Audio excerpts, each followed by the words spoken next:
warahmatullahi wabarakatuh.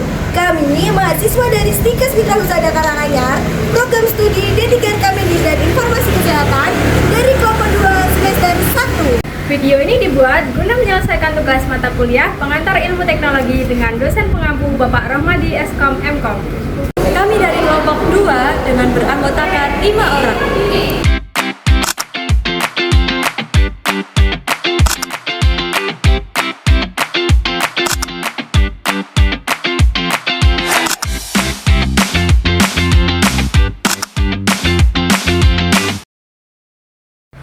Database dan lisensi software.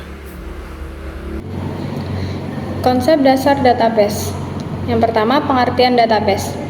Database adalah kumpulan data yang tersimpan secara terstruktur dan saling berhubungan yang dikelola menggunakan sistem tertentu sehingga data dapat diakses, diolah, dan diperbarui dengan mudah dan aman.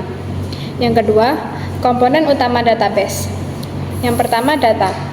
Informasi mentah seperti nama pasien, nomor rekam medis, hasil pemeriksaan, dan riwayat pengobatan. Yang kedua, tabel. Tempat penyimpanan data dalam bentuk baris, record, dan kolom atau file. Yang ketiga, DBSM atau Database Management System. Yang keempat, pengguna. Orang atau sistem yang mengakses database, misalnya petugas medis, admin rumah sakit, atau sistem aplikasi. Selanjutnya, peran database dalam informasi kesehatan. Database memiliki peran sangat vital dalam sistem informasi kesehatan karena berhubungan langsung dengan data pasien dan pelayanan medis. Dalam peran database terdapat yang pertama, penyimpanan rekam medis elektronik. Database digunakan untuk menyimpan identitas pasien, riwayat penyakit, hasil laboratorium, resep dan tindakan medis. Hal ini menggantikan sistem manual berbasis kertas menjadi rekam medis elektronik. Yang kedua, mendukung pengambilan keputusan medis. Data kesehatan yang tersimpan dalam database dapat dianalisis untuk menentukan diagnosis, memantau perkembangan kondisi pasien, menentukan tindakan atau terapi yang tepat. Yang ketiga, efisiensi dan kecepatan pelayanan dengan database. Yang pertama, akses data pasien menjadi cepat. Yang kedua, proses pendaftaran, pemeriksaan, dan penagihan lebih efisien. Yang ketiga, mengurangi kesalahan pencatatan manual. Selanjutnya, keamanan dan kerahasiaan data pasien. Database memungkinkan pengaturan hak akses, siapa yang boleh melihat atau mengubah data, perlindungan data sesuai etika, dan regulasi kesehatan. Dan yang terakhir, mendukung penelitian dan kebijakan kesehatan.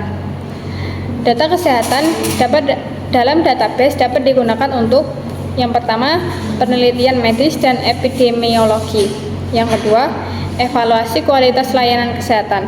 Yang ketiga, perencanaan dan pengambilan kebijakan kesehatan. Rekam medis elektronik yang merupakan basis data yang digunakan untuk menyimpan informasi medis pasien secara digital. Yang pertama ada rekam medis elektronik, database penyimpanan data pasien, nama, NIK, alamat, sama umur. Terus ada riwayat penyakit, hasil pemeriksaan laboratorium, resep dan tindakan medis. Untuk manfaatnya, dokter dapat melihat riwayat pasien dengan catatan, mengurangi kesalahan pencatatan, dan mudah dicari dan dianalisis.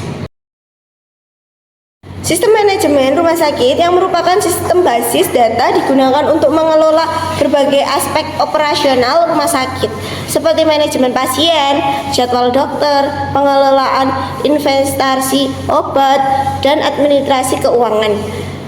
Sistem pendaftaran dan antrian pasien database digunakan untuk yang pertama menyimpan data pendaftaran pasien, yang kedua mengatur nomor antrian, yang ketiga menyimpan jadwal dokter. Manfaatnya untuk mengurangi waktu tunggu, mempermudah pendaftaran online, data kunjung pasien terdokumentasi. Sistem informasi laboratorium yang merupakan basis data digunakan untuk menyimpan hasil tes laboratorium dan mengelola data pasien yang menjalani pemeriksaan laboratorium, yaitu ada manajemen obat dan farmasi. Database menyimpan data stok obat, tanggal kadaluarsa, sama riwayat penjualan dan penggunaan obat. Untuk manfaatnya sendiri ada menghindari kekosongan stok obat, mengontrol obat kadaluarsa, dan mendukung perencanaan pengadaan obat. Dan yang selanjutnya ada sistem penelitian kesehatan merupakan basis data untuk mengumpulkan dan menganalisis data pasien dalam penelitian epidemiologi, uji klinis, dan studi lainnya.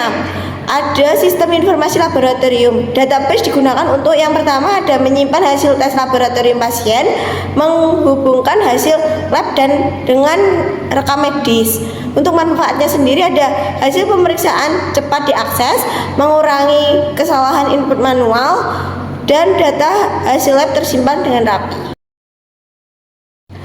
Pengelolaan data obat dan farmasi merupakan basis data digunakan untuk mengelola persediaan obat, resep yang diberikan, serta riwayat penggunaan obat oleh pasien. Sistem penagihan dan klaim asuransi. Database menyimpan yang pertama ada biaya pelayanan, data klaim BPJS atau asuransi, dan riwayat pembayaran pasien. Untuk manfaatnya sendiri ada mempermudah proses klaim, mengurangi kesalahan perhitungan biaya, dan transparansi keuangan. Dan yang terakhir ada monitoring dan pelaporan kesehatan. Database digunakan untuk yang pertama statistik penyakit, data pasien per periode, terus ada laporan kedinasan kesehatan. Untuk manfaatnya sendiri ada yang pertama mendukung pengambilan keputusan, yang kedua deteksi dini wabah penyakit, dan yang terakhir ada perencanaan layanan kesehatan.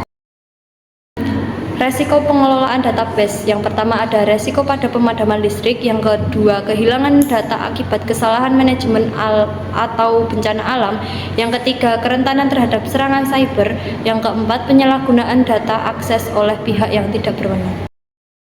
Berikutnya tantangan pengelolaan database. Yang pertama ada kesulitan dalam merubah pola pikir yang sudah membudaya untuk menggunakan sistem informasi lama ke sistem informasi yang baru berbasis komputer melalui media internet. Yang kedua mempertahankan kinerja yang konsisten. Yang ketiga kurangnya transparansi dalam pengelolaan data. Berikutnya yaitu lisensi software. Perangkat lunak merupakan data elektronik yang disimpan sedemikian rupa dalam komputer. Data yang disimpan ini dapat berupa program atau instruksi yang akan dijalankan oleh suatu perintah yang dimengerti oleh komputer. Pengertian lisensi itu sendiri adalah izin untuk menikmati manfaat ekonomi dari suatu objek yang dilindungi HKI untuk jangka waktu tertentu. Sebagai imbalan atas pemberian lisensi tersebut, penerimaan lisensi wajib membayar royalti dalam jumlah tertentu dan untuk jangka waktu tertentu. Lisensi. Yang pertama, lisensi open source.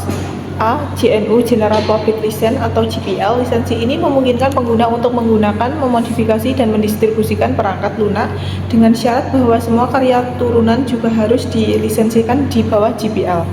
B. MIT License. Lisensi ini lebih permisif, memungkinkan pengguna untuk menggunakan, memodifikasi, dan mendistribusikan perangkat lunak dengan sedikit batasan. Karya turunan tidak perlu dilisensikan di bawah MIT License. C. APAS License 2.0. Lisensi ini memungkinkan pengguna untuk menggunakan, memodifikasi, dan mendistribusikan perangkat lunak, tetapi juga melindungi kontribusi dan paten dari penulis asli. D. BSD License atau Berkeley Software Distribution. Ada beberapa varian BSD, tetapi secara umum ini adalah lisensi permitif yang memungkinkan redistribusi dan penggunaan dalam bentuk sumber dan binar dengan atau tanpa modifikasi. 2. Lisensi proprietary atau kepemilikan. A. End User License Agreement atau EULA. Ini adalah kontrak antara pembuat perangkat lunak dan pengguna yang menetapkan bagaimana perangkat lunak dapat digunakan. Lisensi ini biasanya melarang modifikasi, distribusi ulang, dan kadang-kadang pembalikan rekayasa atau reverse engineering. B. Commercial License. Lisensi ini memungkinkan pengguna perangkat lunak dengan pembelian atau berlangganan, tetapi biasanya melarang modifikasi atau redistribusi. 3. Lisensi freeware. Perangkat lunak yang dilisensikan sebagai freeware biasanya dapat digunakan secara gratis, tetapi hak untuk memodifikasi atau mendistribusikan ulang mungkin dibatasi. 4. Lisensi shareware. Perangkat lunak yang didistribusikan sebagai shareware seringkali menawarkan versi percobaan gratis, tetapi pengguna diharapkan untuk membayar lisensi untuk penggunaan penuh atau jangka panjang. Modifikasi dan distribusi ulang biasanya dibatasi. 5. Lisensi public domain.